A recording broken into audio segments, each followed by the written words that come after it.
à tous, donc je suis ravi de vous retrouver depuis cette petite trêve de fin de 2018.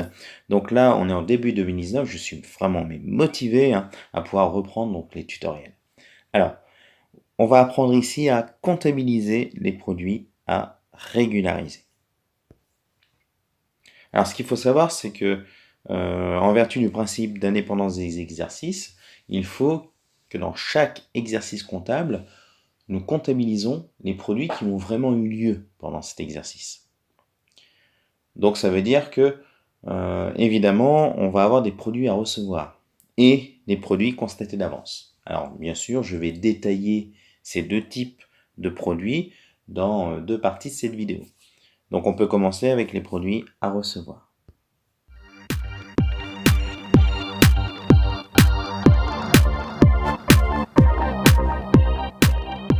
Alors, qu'est-ce qu'un produit à recevoir? En fait, au sens comptable, un produit à recevoir, c'est une vente qui a été réalisée en fin d'exercice, mais qui n'a pas pu être facturée.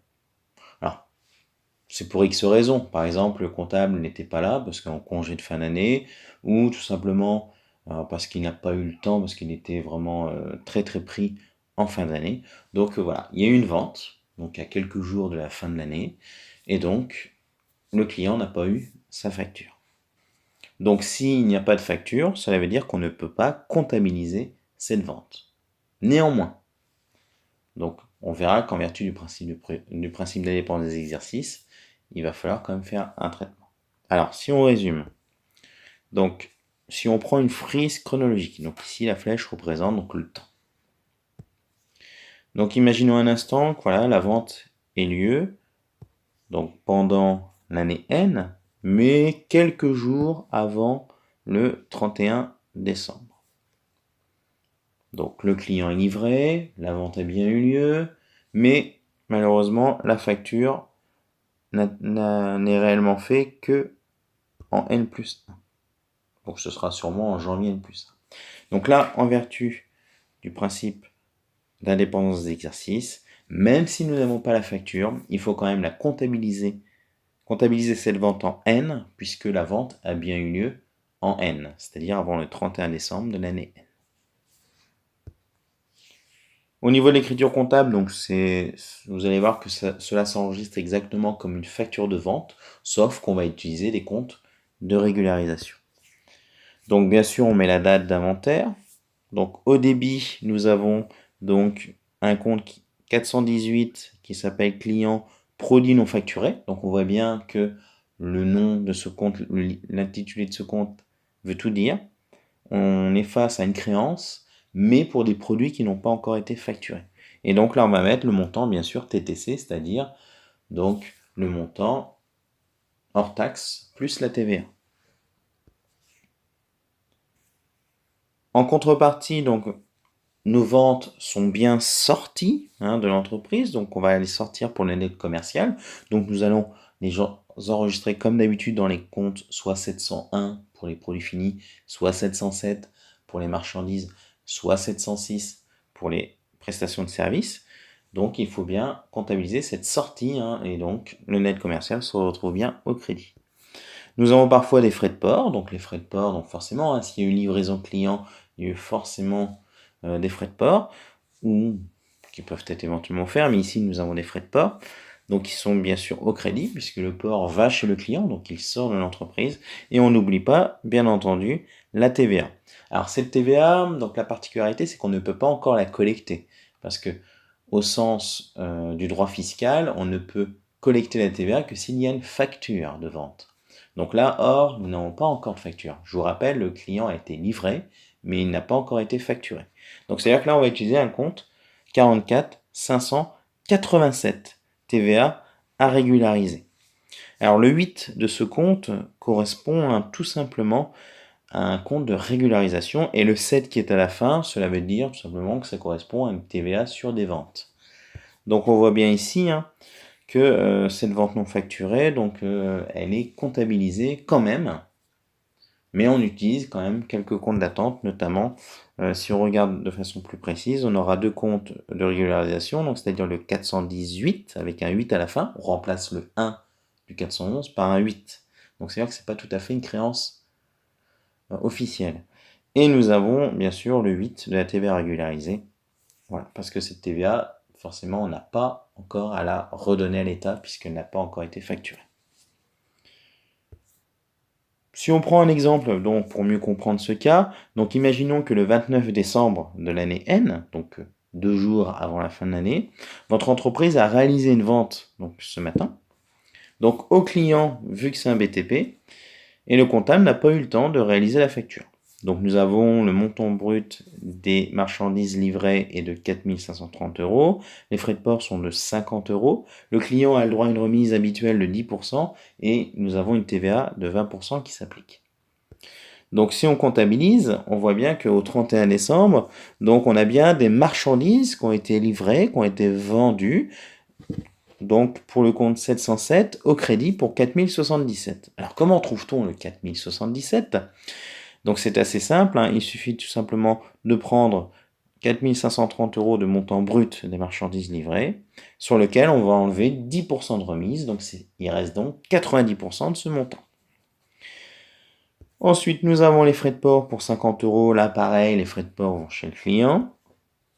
On n'oublie pas la TVA régularisée qui correspond à 20% des 4000, pas des 4077, pardon, des 4127 €, donc il y a une petite erreur hein, sur l'écran, donc c'est 4127, c'est-à-dire on va prendre les 4077 et les 50 € qui vont servir de base pour le calcul de la TVA à 20%. Donc je vous invite bien sûr à rectifier. Et on n'oublie pas, bien sûr, le compte 418 client pour le TTC, c'est-à-dire donc le montant qui inclut donc la TVA pour 4 952,40 €.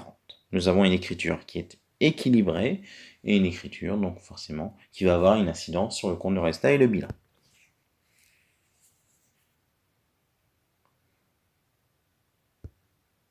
Alors, quelles sont les incidences donc sur le compte de résultat et le bilan?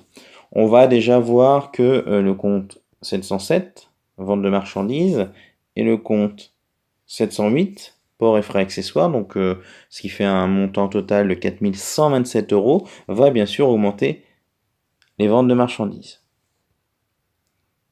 Si les ventes augmentent, cela fait augmenter le total des produits, donc qui est ici en bas pour 4127 €.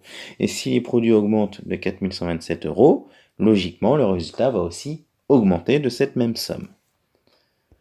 Donc ce résultat forcément supplémentaire donc, qui augmente va se répercuter dans le bilan, dans les capitaux propres. Donc nous avons une augmentation du passif, un capitaux propres. Nous avons le compte 418 clients qui va augmenter bien sûr les créances clients pour 4 952,40 €.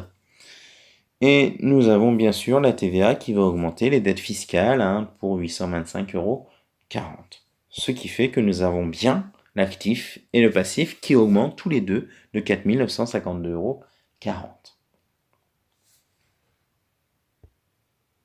Bien sûr, il n'y a aucune incidence sur la trésorerie car nous n'avons utilisé ni compte banque ni compte caisse.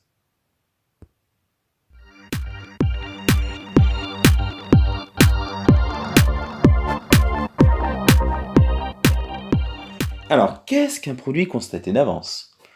Donc il faut savoir que c'est un produit qui a déjà été comptabilisé, mais qui s'étend sur 2 exercices. C'est-à-dire que, par exemple, il va durer quelques mois, et il y a une partie qui est en N, et l'autre partie qui est en N+1. Donc si on prend, par exemple, notre frise chronologique, donc on a bien notre produit qui s'étend, donc bien sûr, sur plusieurs semaines, plusieurs mois. Et donc, au début, donc, ce produit a été comptabilisé au début. Donc, il a été comptabilisé pendant l'exercice N. Mais, au 31 décembre, ces produits continuent à courir. Donc, ça veut dire qu'ils ont été aussi comptabilisés pour l'exercice N+1. Or, en vertu du principe d'indépendance des exercices, nous devrions avoir que les produits de N. Et pas ceux de N+1. Or, malheureusement, ceux de N+1 ont déjà été comptabilisés au début. Donc ce qu'on va faire, c'est qu'il va falloir écarter de notre comptabilité, donc annuler une partie donc, on va dire, des produits de l'année N+1. On va prendre un exemple donc, pour mieux comprendre. Alors, si on enregistre donc les produits constatés d'avance, donc bien sûr, ça se passe à l'inventaire. Nous avons le compte 7, donc qui peut être par exemple un loyer que l'on reçoit, donc dans le compte 708.3, ou des intérêts que l'on reçoit dans le compte 762. Et donc, on va débiter ce compte. Pourquoi? Parce qu'on va annuler une partie de nos produits, mais on va juste annuler les produits qui concernent l'année N+1. Et en contrepartie, nous allons créditer le compte 487 produits constatés d'avance pour le même montant. Donc on va bien sûr mettre le nom des produits, on va dire que c'est pour l'année N+1. Alors nous voyons ici que le compte 487 a un 8 au milieu qui correspond à un compte à régulariser. Et le 7 qui est derrière, donc le compte 487, correspond tout simplement à un compte de produit. C'est pour ça qu'on dit produit constaté d'avance. Prenons un exemple pour mieux comprendre. Donc le 1er novembre, votre entreprise a reçu le loyer d'un local qu'elle loue à une autre entreprise. Donc le loyer s'élève à 3 000 € pour la période du 1er novembre au 31 janvier N+1. Pour mieux comprendre, faisons une frise chronologique. Donc l'entreprise a un loyer qui va durer 3 mois, donc sur une longue période de 3 mois. Ce loyer a été, donc bien sûr, il part du 1er novembre et il se termine le 31 janvier de l'année N+1. Donc il y a 3 mois. Et ces 3 mois valent 3 000 €. Donc bien sûr, ce loyer de 3 000 € a été comptabilisé au début. Les loyers, ça se comptabilise toujours au début et non à la fin. Donc du coup, on comptabilise ce loyer de 3 000 €. On est bien d'accord, c'est 3 000 € qui a été comptabilisé au 1er novembre. Donc ces 3 000 € forcément concernent le mois de novembre, donc c'est-à-dire qu'on paye à l'avance tout le mois de novembre, 1 000 € jusqu'au 30 novembre. Ensuite, on a 1 000 € à nouveau jusqu'au 31 décembre. Et on a bien sûr les 1 000 € du mois de janvier. Donc ce loyer de 3 000 € avait déjà été comptabilisé au 1er novembre. Mais il permet de couvrir ces 3 mois. Donc concrètement, ça veut dire que dans notre comptabilité, on a bien 2 mois de loyer, c'est-à-dire de novembre et décembre, qui concernent l'année N, et 1 mois de loyer qui concerne le mois de janvier de l'année N+1. Donc, comprenons par là qu'il va falloir seulement garder ceux de l'année N, en vertu du principe d'indépendance des exercices. Donc nous allons enlever de notre comptabilité les 1 000 € de janvier, du loyer de janvier. Donc comment faisons cela?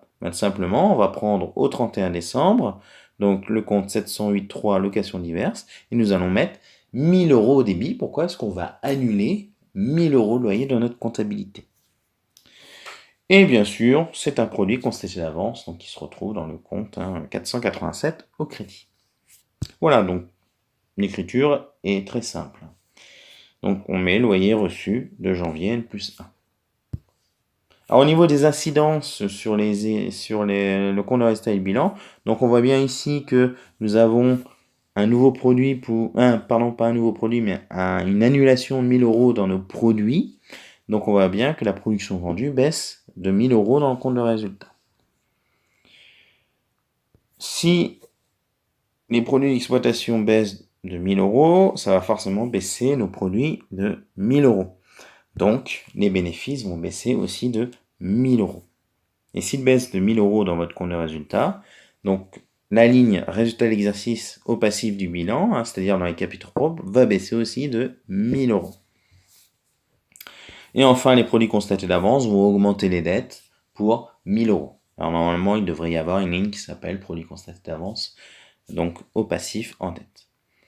Donc au niveau du total du bilan, ça ne change rien, parce que voilà, nous avons le passif qui baisse, mais qui augmente de la même somme.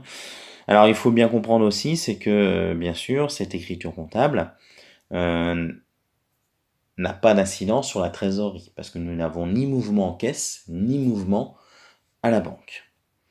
Alors juste pour terminer, que ce soit donc les produits constatés d'avance ou les produits à recevoir, il faut savoir que l'écriture se fait au 31 décembre, mais au 1er janvier, il va falloir contrepasser cette écriture. Alors contrepasser, ça veut dire qu'il faut la passer à l'envers. Voilà, donc j'espère que cette vidéo vous aura plu. Que bien entendu, hein, bien que ce chapitre soit très technique, les calculs sont pas si difficiles que ça et les écritures donc sont finalement logiques. Donc je vous invite à revoir et revoir et revoir à nouveau pendant vos révisions donc cette vidéo, à la liker bien entendu, la partager, la commenter bien sûr et surtout vous abonner si nécessaire et je vous dis donc à très très bientôt. Bye bye.